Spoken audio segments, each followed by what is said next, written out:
That was Mary J. Blige, Love No Limit. So a lot has been in the zeitgeist on social media, in the news, permeating the situation regarding P. Diddy, Puffy.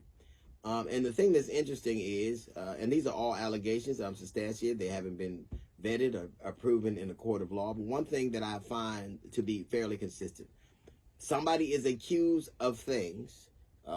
Maybe there is a subpoena or affidavit that lays out these things. And somebody invariably, several people who are closely aligned with the particular individual will come out and basically verify the things that were in the affidavit. I've been watching a number of people. Columbus Short has said something.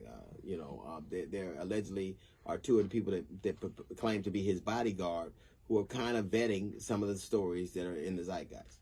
One particular story I was watching, and I forgot what podcast is on, but he was talking about how they would go to clubs, and this is all allegedly, and I say that over and over again. They would allegedly go to clubs. There would be champagne bottles bought, and some of those champagnes were spiked or drugged, and some weren't. And there would be these warnings: drink from these bottles, don't drink for these. Then the young women would imbibe the alcohol. And then somebody, allegedly it would be Puffy, going around putting pills in their mouth. Now, this is out of his own mouth. This is something he's saying openly and a lot. And my question is, if this happens and you saw those things, where were you when those young women were being drugged?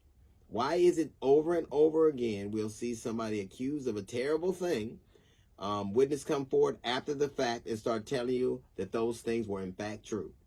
Like, you couldn't have an R. Kelly documentary unless a lot of people knew what was going on and were willing to talk about it. You couldn't have several situations where once something happens, somebody comes forward and verifies the very thing that the person being accused of.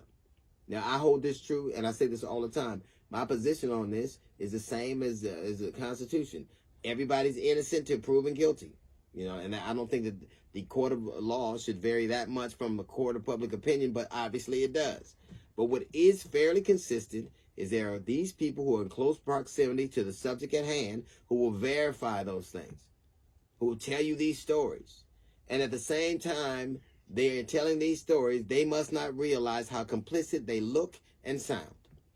Because as horrible as the actual acts are, in order to kind of perpetrate those horrible acts, you need accomplices. You need somebody who gets you what you need, or look the other way, or lie for you, or pretend like it didn't happen, or give you an alibi. You cannot have the act without the people who prop up the act. For wings, you need the wind. You need it even to make a plane take flight. It is lift, drag, and weight. It cannot work otherwise. These things cannot happen unless they have the principles that are commensurate with the act. You need to have people that will help you do it, who look the other way, who supply the victims, who bribe the victim, who threaten the victim, who lie about it. You need to have it. Because as evil as the act that is perpetrated is the one where you see it and don't say anything about it. Where you know something's going on, and then you have the temerity to sit up there and regale us with these tales. And the question is, what did you do then? Because while you could benefit from it, while you were eating off it, while you're having a good time, you said nothing. So you are just as guilty. You are just as guilty as the subject you mentioned. If in fact there is guilt to be meted out. I don't know.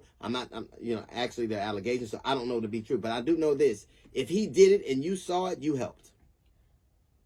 If he was doing those things and you looked and watched and stayed around and didn't stop it, you helped. So it isn't what did he do, but what did you do to stop it? If your memory is all that clear, then it was obviously you had a clear line of sight. You knew what was happening.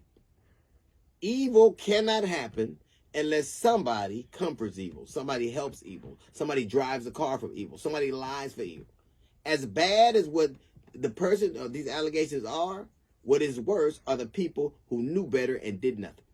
That is a little note from the GED section. We got the Jazz Report coming up in 15 minutes. It is the D.L. Hughley Show. Yeah,